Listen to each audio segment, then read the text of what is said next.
Sheehy.com.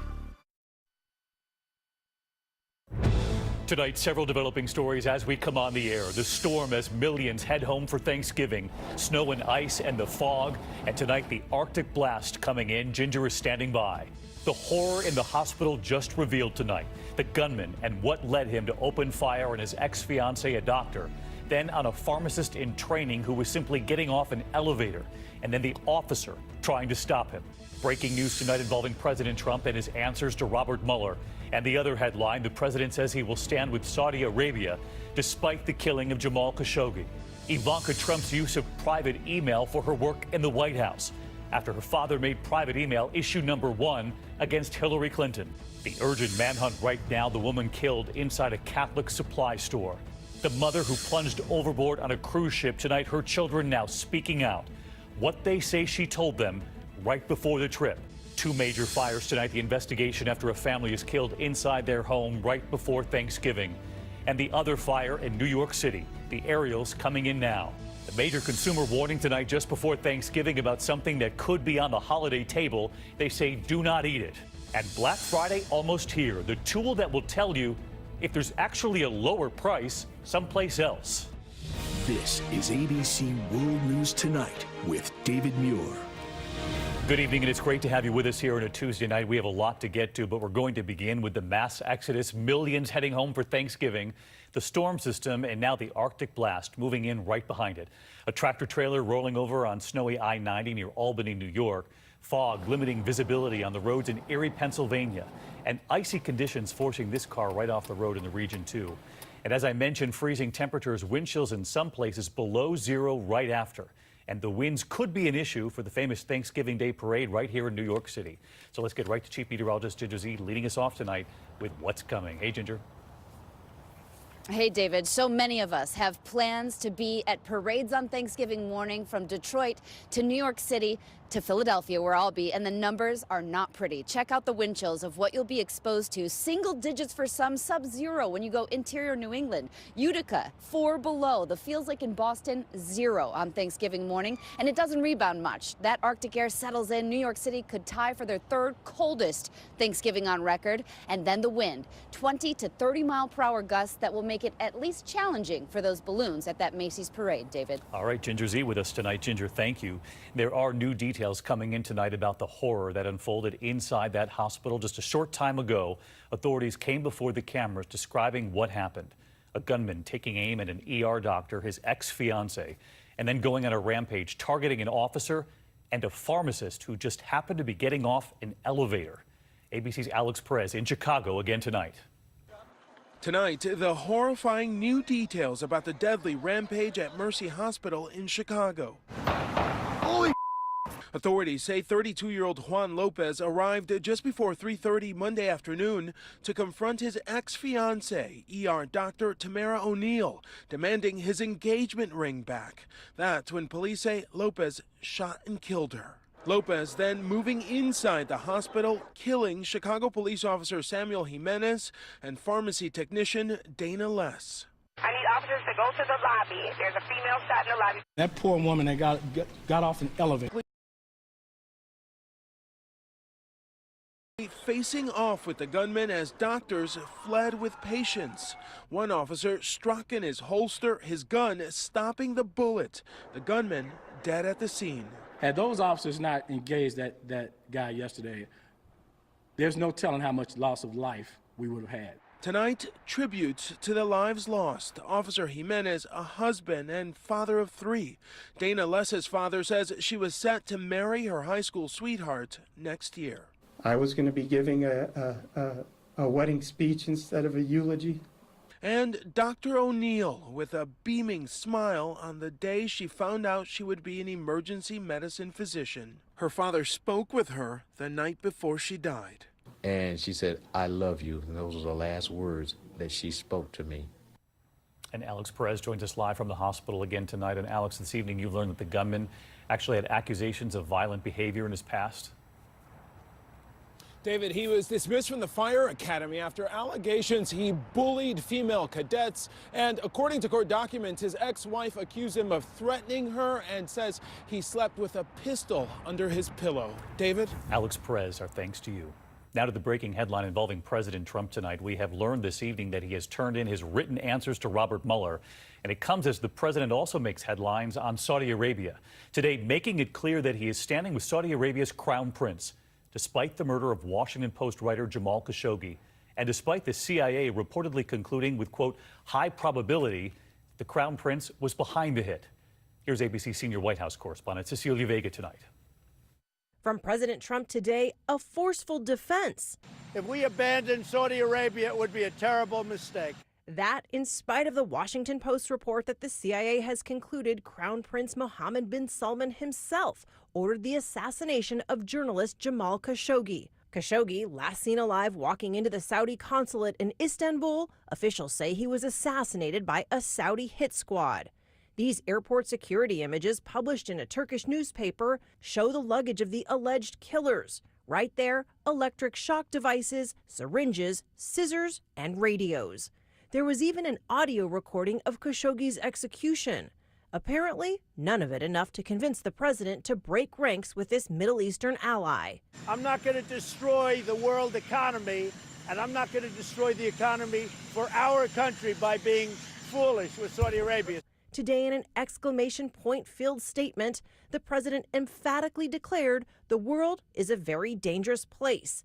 And while he criticized the murder, saying the crime against Jamal Khashoggi was a terrible one and one that our country does not condone, he also essentially declared the matter case closed, writing, "It could very well be that the Crown Prince had knowledge of this tragic event.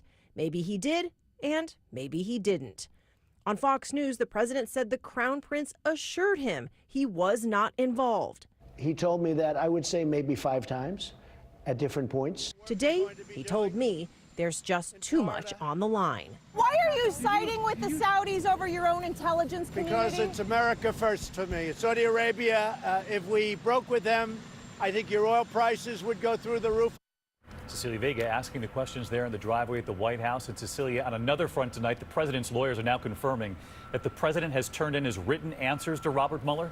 David, they were turned in today. This after months of negotiations over the scope of these questions, what the subject could be, how many there would be. Sources tell us that the president actually spent several days last week huddled up with his lawyers, coming up with the answers to these questions. Answers, we're told, David, that addressed collusion but not obstruction.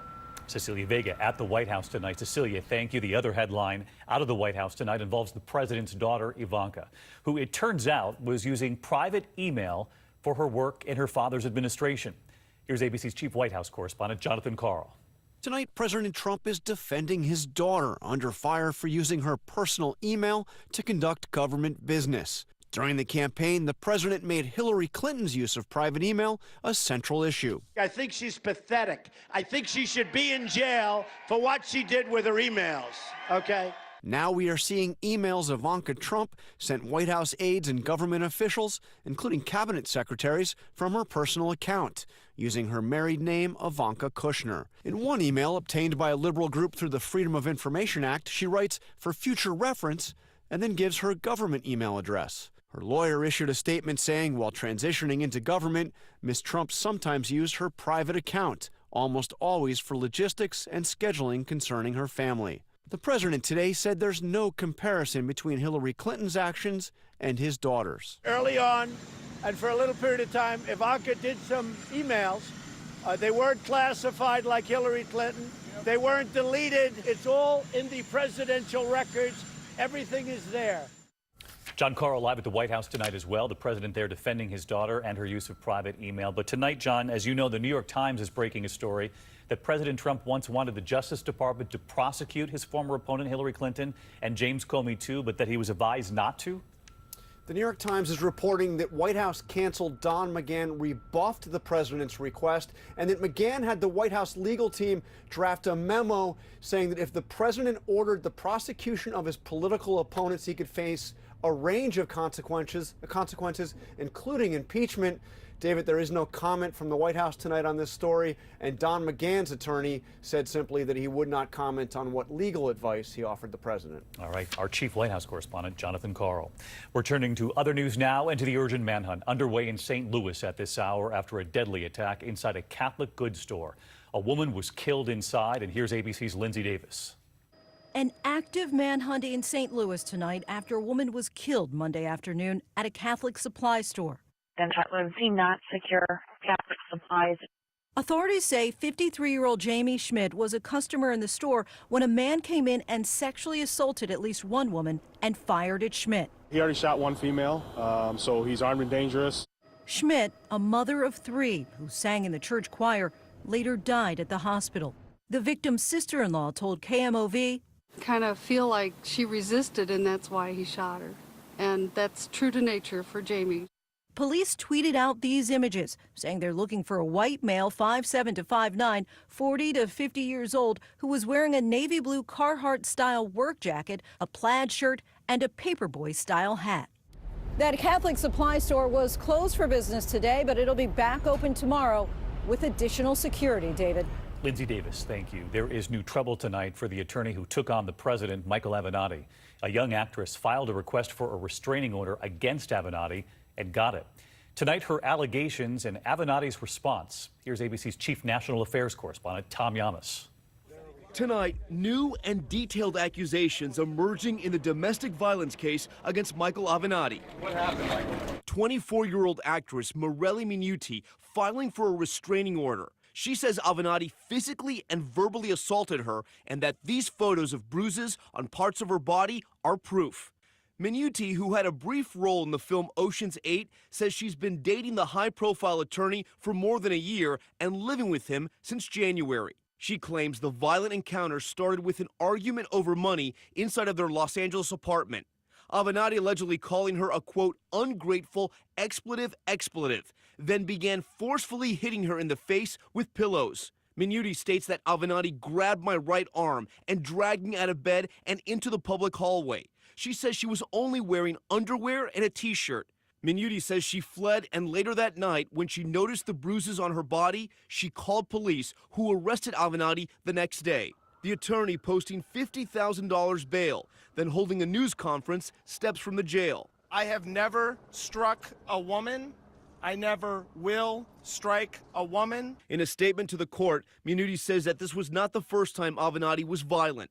Back in February, she says Avenatti pushed her out of the apartment where I hit my head against a door. She says Avenatti then threw shoes at her. And Tom is with us now, and you just heard from Michael Avenatti? That's right. I just got off the phone with him. He tells me that he will be exonerated as soon as some of the evidence comes out, including videotapes from the apartment building, Instagram posts, and actual physical evidence. But then I asked him why, if these allegations are not true, she would make up these lies. He had no comment. David? Tom Yamas with us tonight. If I don't see you, happy Thanksgiving. To you too, Dave. In Massachusetts tonight, long lines as that state becomes the first east of the Mississippi to make recreational marijuana sales legal. They're now open for business, and Eva Pilgrim is there tonight. Tonight, there are still long lines in Massachusetts to legally buy recreational marijuana for the first time. Already sold legally in 6 western states, today marks the opening of the first 2 pot dispensaries on the East Coast. Gummies are very popular. The owners at this Leicester store ready for the huge crowds, bringing in heated tents and even a grilled cheese food truck. I don't need a study to tell me it's helping them. I see it every day. Stephen Mandeli, an Iraq war vet with post-traumatic stress, a brain injury, and chronic pain, was the first person in line here. Cannabis has been the only medication that has helped without severe side effects. David, you have to be 21 years old to buy marijuana in the state of Massachusetts, and you can get up to an ounce. You can't, though, take it over state lines. David? Eva Pilgrim from Massachusetts tonight. Eva, thanks. We've been reporting here on the grandmother and teacher who plunged overboard on a cruise. She did not survive. Tonight, her children are now speaking out for the first time about what they say their mother said right before that trip. Here's Victor Oquendo. Tonight, Almarosa and Leo Tenorio's children breaking their silence, telling ABC News their mother feared going on the Royal Princess cruise ship where she mysteriously fell to her death. My mom did not want to go on this cruise. She did not. Point blank point, she did not want to go. She knew something was going to happen. Her ominous last words before going on vacation with her husband. The night before they left, my mom hugged me for like a good 5 minutes, and I was kind of curious about like why I was like so